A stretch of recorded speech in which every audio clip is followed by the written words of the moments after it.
Aš esu Levickas Petras, aš su girdinčiais kartu baigiau pradinę mokyklą, vėliau apkurtau 54 metais Kaune sumažėjo, su girdinčiais kartu negalėjau mokytis, 13 metų, su girdinčiais kartu negalėjau mokytis, todėl porą metų buvau be mokslo, o vėliau žinojom, kad Kaune yra kurčėnų mokykla, tai mane tėvai atvežė į Kauną. Kaune, o 5 klasė man buvo iš pradžių kažkaip keista, gestų kalbos nemokėjau, aš nepradėjau rašyti mamai, noriu namo, o mama nereikia mokytis toliau, po truputį išmokau gestų kalbos, 5 klasėje, panašiai kaip girdinčių, 3 klasėje, labai lengva mokytis buvo. Rašyti lengva, skaičiuoti lengva buvo viskas, bet po truputį atsirado prigirdinčių mokykla, kur tie sumažėjo, mano klasiokai buvusieji, 8 klasę baigė išėjo, o mes prigirdinti toliau liko mokytis. Tai mes vėliau 64 metais baigėm prigirdinčių mokyklą, panašiai kaip jie pilna vidurinėje, bet panašiai skaitosi kaip vidurinėje, mokytis iš atkalbų, vėliau kaip mokyklą baigėm iš karto Kauno Derižinskos staklių gamyklą, ten dirbau 8 metus, dirbau metalo šabruotojų, skutėjų, ten padirbėjau 8 metus, vėliau susipažinau su savo būsima žmona. Tai žmonos mama dirbo liaudies meistrė Kauno dailės kombinate, tai sako, tau reikia truputį pasimokyti, aš mėgau, vaikas būdamas mėgau iš medžio, troškau kažką ten įvežinėti dariau, tai žmonos mama pabandė dirbti suvenyrus, odos, pamokė, pats sukūriau, pradėjau dirbti, neblogai sekėsi.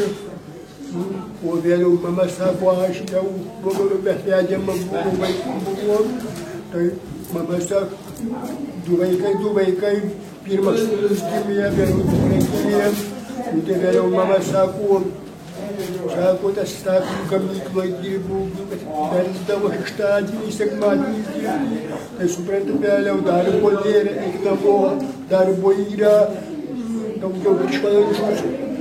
Tai mama sako, vargas, vesk vietų mane iki dailės kombinatą. Vėliau dailės kombinatą dirbau, kai yra organizuo Paryšalienė, poetų būrelį. Tai aš mėgau pats savo namuose rašyti. Mėgau rašyti. Mėgau Salomėjos Nėries eilėraščius, man jie eilėraščius. Aš bijausi meluoti, gal 60 metais aš bijausi meluoti. Man buvo 18, gal man metų buvo, apie 28-29 buvo, pradėjau rašyti. Suprantat, paskui pirma mano mirė senelis, tai aš sukūriau eilėraštį seneliui, o senelė paskui mano giminės, sako, toliau rašyk. Tai sako, duok spausdinti, tai aš daviau spausdinti eilėraštį senelio prisiminimui. Tai vėliau valstiečių laikraštis buvo, tai vėliau atsakymą gavau, sukritikavo, sako, pavogė Salomėjos Nėries apie Leniną, panašiai buvo Lenino mirtį. Aš neberašau. o vėliau išvažiuoti einam, pabandyti, prasidėjo. O dabar šiuo laiku 13 metų praėjo. Galvoju, rašėm kartu bendravom, važinėdavom, o vėliau dabar 3 metus išleidžiu savo 70 metų nupjaus progą, vaikai padėjo sutvarkyti, paėmė iš parko padarė, dabar šiandienis leidžiu, malonu bendrauti su draugais, su giminėm ir aš dirbu dailės muziejuje, Žvėryniško galerijoje.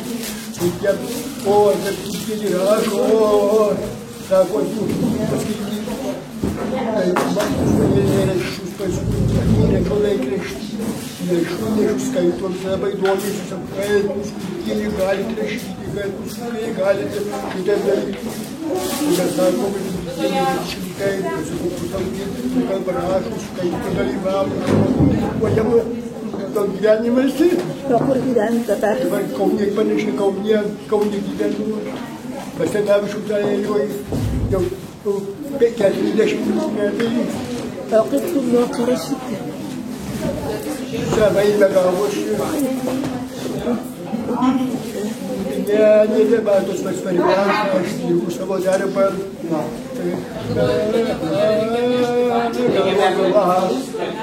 Ar įdomus įrašau, ar pavelkas nors kūrybos dalykas, po truputį jiems rašys.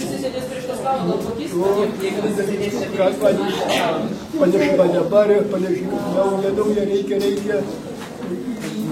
Kuriam, pasidarom, išeina kažkas.